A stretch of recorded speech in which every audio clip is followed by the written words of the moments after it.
प्रिय विद्यार्थियों, आज हम गौतम धर्मसूत्र के द्वितीय प्रश्न के पंचम अध्याय का अध्ययन करेंगे। इस अध्याय में आशोच के विषय में वर्णन किया गया है कि आशोच किसे कहते हैं। कि आशोच का तात्पर्य है शुद्धि। कि शुद्धि के अंतर्गत जन्म और मृत्यु इन दोनों के समय पर जो आशोच होता है उसकी व्यवस्था की गई है। कि आशोच क्या है या अशुद्धि क्या है जिसे शुद्ध किया जाता है। आशोच व्यवस्था क्या है कि किसी अपवित्र वस्तु के स्पर्श से अथवा कुछ घटनाएं ऐसी होती हैं, उन घटनाओं के कारण व्यक्ति जो है वो अपवित्र हो जाता है। कई बार किन्हीं अपवित्र वस्त्रों को आदि छूने से भी, भोजन आदि करने से भी जो है वो अशुद्ध हो जाता है। उनकी शुद्धि जो है उसका विवेचन आशोच के अंतर्गत आता है। मुख्य रूप से हम देखें तो शुद्धि के अंतर्गत आशोच का सबसे अधिक महत्व है। कि शुद्धि शब्द को आशोच के अंतर्गत ही समाहित किया जाता है कि आशोच के उपरांत ही वो शुद्धि के अर्थ में उसे लिया जाता है। कि आशोच शब्द नए निषेधार्थक अवयव से संयुक्त शुचि से निर्मित हुआ है। और कुछ स्मृतियों में आशोच को आशुच्य शब्द भी भी प्रयुक्त हुआ है आशोच के लिए। कि आशोच को पुरुषकृत आशोच कहा गया है जो काल स्नान आदि से दूर होता है। कि कई बार किसी अवसर पर व्यक्ति जो है अशुद्ध हो जाता है, चाहे किसी के जन्म हो या किसी की मृत्यु हो, उस अवसर पर जब व्यक्ति जो है अशुद्ध हो जाता है तो उसको शुद्ध करने के लिए इसमें व्यवस्था की गई है और वो शुद्धि जो है काल स्नान आदि से दूर हो जाती है। इसलिए जो है यहाँ पर आशोच व्यवस्था का यहाँ वर्णन किया गया है। गौतम जो है उन्होंने आशोच को धार्मिक कर्मों के संपादन की का जो अधिकार है वो नहीं दिया है, उसकी हीनता बताई गई है। कि जो व्यक्ति अशुद्ध है, किसी की मृत्यु होने पर या उसके परिवार में या जन्म होने पर वो व्यक्ति जो है अशुद्ध समझा जाता है, आशोच उसके लिए होता है। और जब तक उसकी शुद्धि नहीं हो जाती है तब तक जो है वो इन धार्मिक कार्यों से हीन उसे माना जाता है। तो आशोच भी दो प्रकार का बताया गया है कि जन्नाशोच और मरणाशोच। दो प्रकार का आशोच होता है, जन्नाशोच और मरणाशोच। कि जन्नाशोच जिसे सूतक भी कहते हैं और जो मृत्यु के किसी की मृत्यु होने पर जो अशुद्धि उत्पन्न होती है उसको जो है मृतकाशोच या मरणाशोच कहा जाता है। तो इन दोनों ही स्थितियों में जन्म एवं मरण से उत्पन्न जो अशुद्धि है उस अशुद्धि का ही द्योतक जो है हम सूतक को भी मान लेते हैं। तो ऐसी स्थिति में व्यक्ति पूर्ण रूप से अपवित्र माना जाता है और उसके लिए उसे कुछ दिनों के पश्चात, कुछ कर्मों के पश्चात जो है उसे शुद्ध किया जाता है। तब जो है वो वापस अपने कार्यों को करने के योग्य होता है। और कि जन्म एवं मृत्यु पर आशोच या अशुद्धि कुल के संबंधियों एवं सदस्य इन दोनों के ऊपर ही विशिष्ट रूप से आती है। कि हारित जो है उनका कहना है कि कुल को मरणाशोच होता है क्योंकि यदि उनके कुल में किसी की मृत्यु होती है तो वह अत्यधिक दुखी और निराश होता है, और जब कोई नया जीवन प्रकट होता है तो कुल की वृद्धि होती है, तब उसे संतुष्टि आनंद प्राप्त होता है। लेकिन इन दोनों ही अवसरों पर जो है उसे जो है शुद्धि करना आवश्यक बताया गया है। तो इन दोनों में सबसे पहले जन्नाशोच और मरणाशोच ये दो प्रकार के आशोच बताए गए हैं।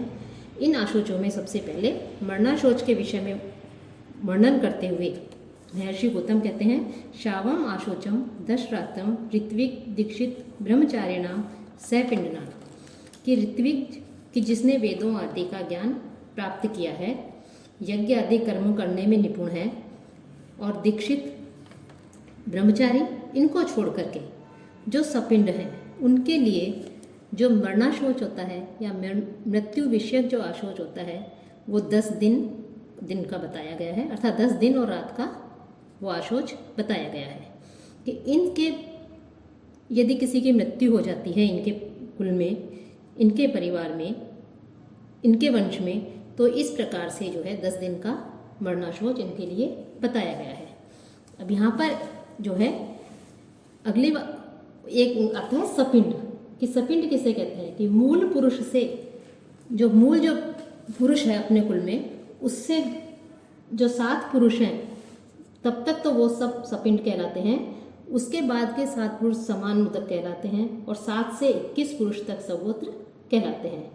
तो इनमें जो सपिंड हैं, इन सपिंडों के लिए 10 दिन का मृत्यु विषयक आशोच बताया गया है। एकादश रात्रम क्षत्रियस्य, कि दीक्षित ब्रह्मचारी के अतिरिक्त क्षत्रिय वर्ण का व्यक्ति को यदि उसके कुल में किसी सपिंड की मृत्यु हो जाए तो 11 रात्रि का आशोच बताया गया है। द्वादश रात्रम वैश्यस्य अर्धमासम एके, और वैश्य को 12 रात्रियों का आशोच बताया है। साथ ही साथ कुछ आचार्यों ने वैश्य के लिए आधे मास का अर्थात 15 दिन का आशोच बताया गया है, और जो शूद्र वर्ण है उसके लिए 1 मास का आशोच बताया गया है। तो इस प्रकार से चारों वर्णों के लिए अलग अलग जो है मास बताया गया है, उसकी अवधि बताई गई है, उसका समय बताया गया है। और इसके साथ ही वो कहते हैं तच्चेत अंतः पुनः आपतित शेषेण शुद्धेरण, कि यदि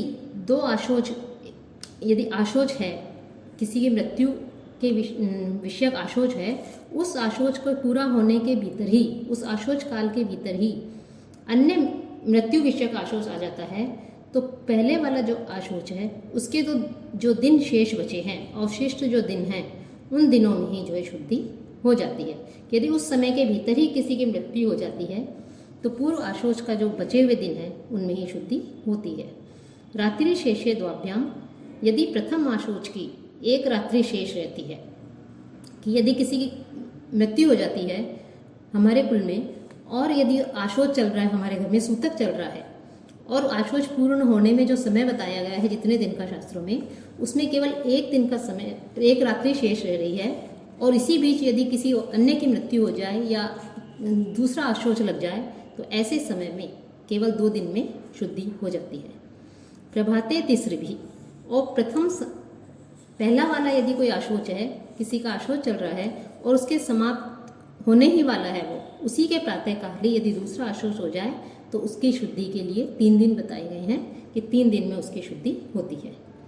गो ब्राह्मण हताना अनुक्षम, कि गो और ब्राह्मण के लिए मरे हुए व्यक्तियों के जो सपिंड हैं उनका आशोच, कि शव संस्कार के उपरांत, कि दाह संस्कार के उपरांत शव के स्नान आदि करने पर ही ब्राह्मण आदि को जो है वो सपिंडों का आशोच दूर हो जाता है। राज क्रोधाश्चर्य, और राजा के क्रोध से भी मृत व्यक्तियों के सपिंडों का भी जो आशोच है वो समाप्त हो जाता है, क्योंकि राजा को भी जो है प्रजा के हित में, प्रजा के कल्याण के लिए कार्य करने पड़ते हैं। इसलिए उससे के लिए भी यदि राजा यदि किसी को बुलाता है, किसी को कार्य में नियुक्त कर रखा है, तो राजा के क्रोध से, राजा के डर से या राजा की आज्ञा प्राप्त करने पर वो व्यक्ति जो है उसका आशोच खत्म हो जाता है स्नान आदि के द्वारा, शव संस्कार के उपरांत। युद्धे, और युद्ध में भी यदि किसी की मृत्यु हो जाती है तो मृत सपिंड जो व्यक्ति हैं उनके जो सपिंड हैं उनकी शुद्धि, सपिंड अर्थात मूल पुरुष से 7 पुरुष तक जो हैं, उन सपिंडों की शुद्धि जो है शव संस्कार के पश्चात ही स्नान आदि के द्वारा कर लेते हैं, तब हो जाती है।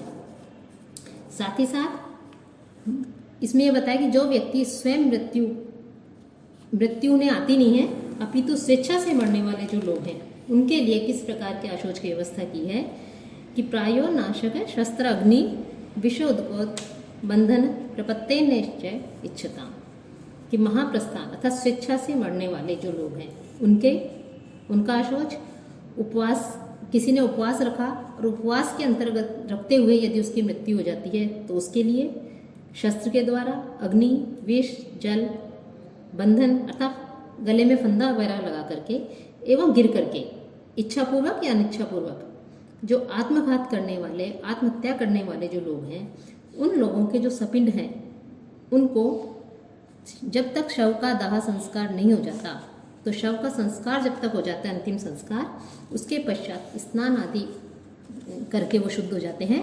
तो जब तक उसका संस्कार नहीं हो जाता तब तक ही उनको जो है अशुद्ध रहते हैं, और स्नान करने के पश्चात वो शुद्ध हो जाते हैं। पिंड निवृत्ति ही सप्तमे पंचमे वा, और 7वीं या 5वीं पीढ़ी में पिंड की निवृत्ति हो जाती है, अर्थात छठी पीढ़ी तक ही सपिंड छठी पीढ़ी तक रहती है वैसे मुख्य रूप से, और जो 7वीं पीढ़ी तो वह स्वयं है, इसलिए उसकी 7वीं पीढ़ी में उस पिंड की निवृत्ति हो जाती है। उसके उपरांत सगोत्रता उत्पन्न चलती है। समान गोत्र जो है वो उत्पन्न होता है, समान गोत्रता कहलाती है, सगोत्र कहलाते हैं। और उस पुत्र के विषय में भी कि पुत्र यदि स्वयं के पुत्र नहीं है और पुत्री का पुत्र है तो उसके विषय में भी 5वीं पीढ़ी में ही पिंड की निवृत्ति हो जाती है। जन्ने अपि एवं, जिस प्रकार मृत्यु का आशोच होता है, मरणाशोच बताया है, उसी प्रकार जन्नाशोच भी बताया गया है कि किसी के घर में, परिवार में किसी के जन्म लेने के उपरांत जो शुद्धि होती है, जो आशोच होता है, उसके विषय में बताया गया है कि वो कैसे शुद्ध होता है, उसे जन्नाशोच कहा गया है।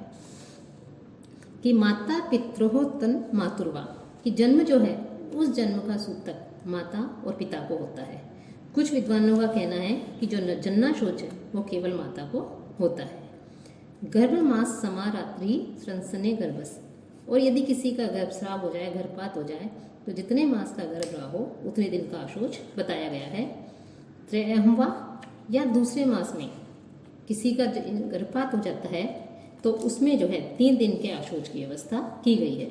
श्रुत्वा चोर्ध्वम दशम्या पक्षिणी, और मृत्यु विषयक यदि 10 रात्रि का, किसी की मृत्यु होने पर 10 रात्रि का जो आशोच बताया है, वो आशोच जैसे ही समाप्त होता है और वापस किसी सपिंड की मृत्यु का समाचार आता है कि किसी अपनी पीढ़ी के किसी 7 पीढ़ी तक के किसी की मृत्यु हो जाती है, तो ऐसे का समाचार सुने तो जो पक्षिणी आशोच की व्यवस्था धर्मशास्त्रकारों ने की है।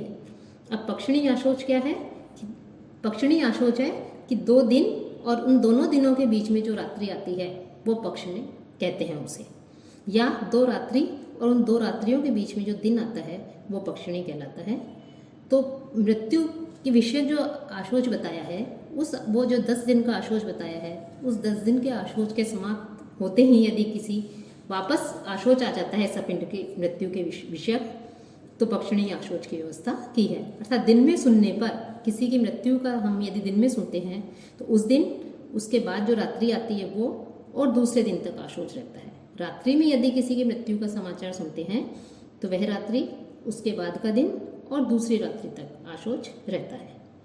असपिंडे योनि संबंधे साध्यायिनी च, और असपिंड अर्थात जो अपने पिंड की नहीं है, अर्थात लेकिन योनि संबंध वाले हैं, अर्थात माता के कुल के लोग, माता में है, मौसी है, उनके पुत्र है, कोई विवाहित कन्या है तो विवाहित स्त्री है तो उसके पिता आदि, उसके बहन आदि, मौसा आदि, मौसी आदि बहन, तो ये सब जो है असपिंड कहलाते हैं, क्योंकि ये उनके पिंड के नहीं हैं, उनके गोत्र के नहीं हैं। तो इस प्रकार से जो है असपिंड और योनि संबंध वाले एवं एक गुरु के यहाँ रह करके जिन्होंने अध्ययन किया है, अपने सहपाठी, अपने साथ पढ़ने वाले, एक गुरु के यहाँ रह करके शिक्षा ग्रहण करने वाले की मृत्यु हो जाती है, तो वहाँ भी जो है महर्षि गौतम ने जो है पक्षिणी आशोच की व्यवस्था की है।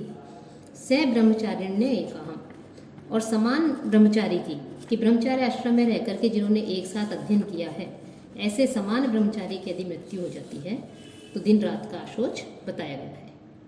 श्रोत्रिय च उपसंपन्ने, घर में निवास करने वाले या अपने ऊपर आश्रित कोई वेदज्ञ है, उसकी मृत्यु होने पर भी 1 दिन और रात्रि का आशोच बताया गया है। और प्रेतोपस्पर्शेन 10 रात्रम आशोचम अभिसंधाय चेत, यदि वेतन आदि के प्रयोजन से शव का स्पर्श किया गया हो तो उसके लिए 10 दिन का आशोच बताया गया है। कि यदि कि जिसके शव को उठाने के उन्हें वेतन मिला है, वेतन दे रहे हैं, उन्हें पैसा दिया जा रहा है, तो उस व्यक्ति को भी जो है 10 दिन का आशोच लगता है। 10 दिन के बाद जो है वो शुद्ध हो जाता है। उत्तम वैश्य शूद्र, और वेतन आदि के लिए कि किसी शव को उठाने के लिए उसे वेतन दिया जा रहा है, तो शव को ले जाने में जो वैश्य और जो शूद्र वर्ण के लोग हैं उनके लिए भी 12 रात्रि का या 15 दिन का आशोच होता है। आर्तवीर या अथवा ऋतुओं की संख्या के बराबर, जो ऋतुएं हैं उनकी संख्या के बराबर रात्रियों तक के आशोच की व्यवस्था की है। कि 6 ऋतुएं मानी गई हैं, तो उन 6 ऋतुओं से तात्पर्य है कि 6 दिन का जो है उन्हें आशोच होता है। पूर्ववर्ती ब्राह्मण और जो क्षत्रिय वर्ण है उनके लिए भी, कि क्षत्रिय और ब्राह्मण इनके लिए भी ऋतुओं की संख्या के बराबर ही रात्रियों तक के आशोच की व्यवस्था की गई है। त्रयहं च, और यदि शव का स्पर्श किया जाता है तो चाहे वो किसी भी वर्ण का हो, यदि उसने शव का स्पर्श किया है तो 3 दिन के आशोच की यहाँ व्यवस्था उसके लिए की गई है। आचार्य तत्पुत्री स्त्री याज्य शिष्येषु चैवम, आचार्य, उनके पुत्र, आचार्य की पत्नी, यजमान और यदि शिष्य की मृत्यु हो जाए तो ऐसी स्थिति में भी 3 दिन के आशोच की व्यवस्था की है कि 3 दिन का आशोच होता है। और यदि कोई निम्न वर्ण का व्यक्ति किसी उच्च वर्ण के व्यक्ति के शव को ले जाए या उच्च वर्ण का व्यक्ति निम्न वर्ण के व्यक्ति के शव का स्पर्श करता है तो जो मृत व्यक्ति है जिसके शव को उठाकर ले जाया जा रहा है उस मृत व्यक्ति के वर्ण के अनुसार आशोच होता है। अर्थात उसे जितना आशोच बताया गया है शास्त्रों में उतने ही दिनों का आशोच काल होता है। कि जैसे क्षत्रिय ब्राह्मण का शव ले जाए या जो है वैश्य क्षत्रिय का शव ले जाए, तो इस प्रकार से जो है उन्हें भी इस प्रकार आशोच की व्यवस्था की है।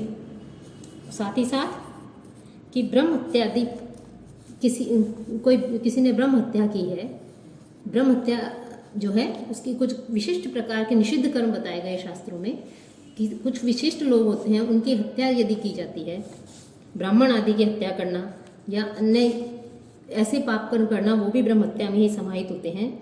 तो ऐसे पापों से युक्त जो पतित व्यक्ति हैं, चांडाल है, जो इस सूती का स्त्री है, रजस्वला स्त्री है, शव छूने पर और इनका स्पर्श किए हुए व्यक्ति का यदि हम स्पर्श कर लेते हैं तो वस्त्र सहित यदि स्नान कर लेते हैं तब भी शुद्धि हो जाती है। अब तत्काल शुद्धि कब होती है? तत्काल शुद्धि बता रहे हैं कि ऐसे लोगों का स्पर्श करने पर भी तत्काल वस्त्र सहित स्नान करने पर शुद्धि हो जाती है। दाह कर्म के लिए यदि कोई शव ले जाया जा रहा है और हम उसके दाह संस्कार में जा रहे हैं, उसके पीछे पीछे जा रहे हैं, उसका स्पर्श नहीं किया है लेकिन वहाँ पीछे जा रहे हैं तो वस्त्रों सहित स्नान करने से शुद्धि हो जाती है। साथ ही साथ यदि कुत्ते आदि जो हैं वो छू लेते हैं तो वस्त्र सहित स्नान करने पर भी शुद्धि हो जाती है।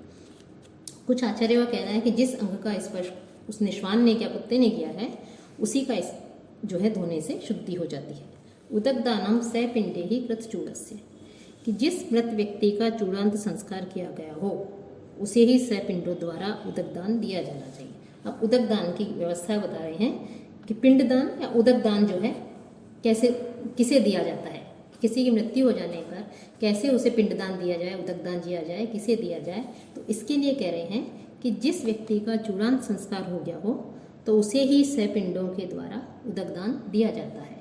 अब चूड़ाकर्म अर्थात जब हमारे यहाँ वैसे तो 40 संस्कार बताए गए हैं और उसकी संख्या भिन्न भिन्न बताई गई है संस्कारों की, लेकिन मुख्य रूप से 16 संस्कार बताए हैं। उसमें चूड़ाकर्म संस्कार भी एक प्रमुख संस्कार है कि शिशु का जब सर्वप्रथम बाल काटे जाते थे तो उस बाल काटने का जो आयोजन होता था उसे चूड़ाकर्म संस्कार कहते हैं। इसे मुंडन संस्कार भी कहते हैं, आजकल इसे जड़ूला भी कहते हैं। कि चूड़ा का तात्पर्य है शिखा या चोटी, कि इसमें सिरके में जो शिखा है, चोटी है, थोड़े से बाल होते हैं, उसको छोड़ करके सर के लगभग सभी बाल काट दिए जाते हैं। इसे मुंडन संस्कार भी कहा जाता है। और ऐसी मान्यता है कि चूड़ाकर्म से दीर्घायु और कल्याण की प्राप्ति होती है। धर्मशास्त्रों के अनुसार सभी बालकों का यह संस्कार वेद और धर्मसम्मत रूप से जन्म के पहले या तीसरे वर्ष में जो है कराया जाता था। कुछ धर्मशास्त्रों ने इसे 5वें या 7वें वर्ष में भी इसकी व्यवस्था की है, लेकिन मुख्य रूप से पहले या तीसरे वर्ष में जो है ये संस्कार कराया जाता था। तो यदि मरने वाले जो व्यक्ति है जिसकी मृत्यु हो चुकी है और उसका चूड़ाकर्म संस्कार भी हो चुका है तो सपिंडों के द्वारा उसे उदकदान दिया जाना चाहिए। तत्स्त्रीणाम, और जिनका चूड़ाकर्म संस्कार नहीं हुआ है, अर्थात जो इस आयु से कम वाले लोग हैं जिनका चूड़ाकर्म संस्कार नहीं हुआ है, उन्हीं की स्त्रियां और या पुत्रियों की यदि मृत्यु हो जाए तो जल आदि उन्हें दिया जाता है। एके प्रताना, की विवाहित स्त्रियां हैं, यदि उनकी मृत्यु हो जाती है तो उनके जो है मृत्यु होने पर भी उदकदान की जो है व्यवस्था की गई है, उन्हें भी उदकदान दिया जाता है। और इस आशोच काल के क्या नियम हैं, इस काल में किन नियमों का कैसे रहना चाहिए, किसका पालन करना चाहिए, इसके विषय में बताते हुए महर्षि गौतम कहते हैं कि अधः शय्यासीनो ब्रह्मचारिणः सर्वे, कि सभी सपिंड जो हैं, जब तक आशोच बताया है 10 दिन, 12 दिन, 11 दिन, 15 दिन या महीने भर, अलग अलग वर्णों के लिए अलग अलग जो व्यवस्था बताई गई है, तो उस काल में, उस आशोच काल में सभी सपिंड भूमि पर ही शयन करें और बैठे तथा ब्रह्मचारी रह करके जो है एक तरह से ब्रह्मचर्य व्रत का वो उस अवधि में पालन करें। साथ ही साथ जब तक श्राद्ध समाप्त नहीं हो जाता तब तक जो है मांस आदि का भक्षण भी नहीं करें। और प्रथम, तृतीय, सप्तम, नवम मेषु उदक क्रिया, कि पहले, तीसरे, सातवें और 9वें दिन जो है उदक क्रिया के लिए कहा गया है कि उदक क्रिया करनी चाहिए। प्रेत अर्थात जिसकी मृत्यु हुई है, प्रेत के लिए, मृत आत्मा के लिए जल की अंजलि, तिलयुक्त जल की अंजलि देनी चाहिए। कि पहले दिन, तीसरे दिन, 7वें दिन और 9वें दिन तिलयुक्त जो जल की अंजलि है वो मृत आत्मा को देनी चाहिए। इसको कहते हैं तिलांजलि। तो वो इसी के लिए आया है कि पहले दिन दी जाए, तीसरे दिन, 7वें दिन और 9वें दिन। वाससाम च त्याग, और जो उदकदान दिया जाता है, जलदान दिया जाए, उदकदान का जो किया जाता है, तो उस समय जो वस्त्र धारण किए जाते हैं उन वस्त्रों का जो है त्याग करके दूसरे वस्त्र धारण करने चाहिए। ये ब्राह्मण, क्षत्रिय, वैश्य के लिए मुख्य रूप से है। और अंत्य त्व अंत्याना, लेकिन जो शूद्र वर्ण का है वो अंतिम उदकदान के समय अर्थात 9वें दिन वस्त्रों का वो त्याग करें। दंत जन्मादि माता पितृभ्याम, दांत निकलने के बाद जो मृतक जो पुत्र है, मृत जो पुत्र है उसको माता और पिता जो है वो उदकांजलि दे, उसको जल की जो है अंजलि दे, तिलांजलि दे, उदकांजलि दे।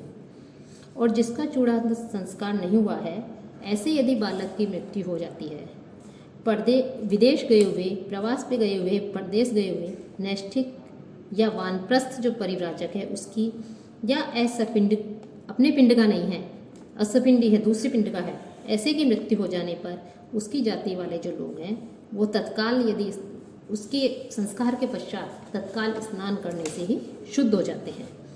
राज्ञाम च कार्य विरोधा, और राजा, ये जो आशोच व्यवस्था की गई है इसमें राजा को इन सब आशोच से मुक्त रखा है, क्योंकि राजा जो है उसे प्रजा की रक्षा करना, देश की रक्षा करना और सभी वर्णों के वर्णाश्रम की रक्षा करना, सभी कार्य उसके लिए बताए गए हैं। तो यदि उसके लिए इस प्रकार से आशोच की व्यवस्था की जाएगी तो जो है वो कार्य पूर्ण रूप से जो है संपन्न नहीं हो पाएगा। तो इसके लिए राज्य कार्य में किसी प्रकार का कोई विघ्न नहीं हो, इसलिए राजा को हमेशा पवित्र बताया है। और राजा के साथ साथ उसके जो मंत्रीगण आदि, अमात्य आदि हैं, उन्हें भी पवित्र बताया गया है। और ब्राह्मण जो है, ब्राह्मण से चय स्वाध्याय निवृत्त्यर्थम, स्वाध्याय निवृत्त्यर्थम, कि ब्राह्मण जो है वो भी सदैव पवित्र बताया गया है, क्योंकि वो धार्मिक क्रियाकलाप करता है, धार्मिक कार्य करता है, पूजा पाठ, यज्ञ, हवन आदि करता है, तो उसके जो दैनिक कार्य हैं उनमें किसी प्रकार के विघ्न न हो, तो उससे भी हमें वैसे सदैव, उसके लिए भी आशोच की व्यवस्था की है, लेकिन वैसे उसे जो है सदैव पवित्र ही माना गया है कि वो जो है सदैव पवित्र रहता है। तो इस प्रकार से इस पंचम अध्याय में जो आशोच व्यवस्था है उसका वर्णन किया गया है कि जन्नाशोच क्या है, जन्नाशोच कितने समय के लिए, कैसे कैसे लगता है, वर्णाशोच क्या है, चारों वर्णों के लिए वर्णाशोच की अवधि क्या है, पक्षिणी आशोच क्या है, इसके राजा को आशोच क्यों नहीं लगता, इन सब के लिए जो है इसमें व्यवस्था की गई है।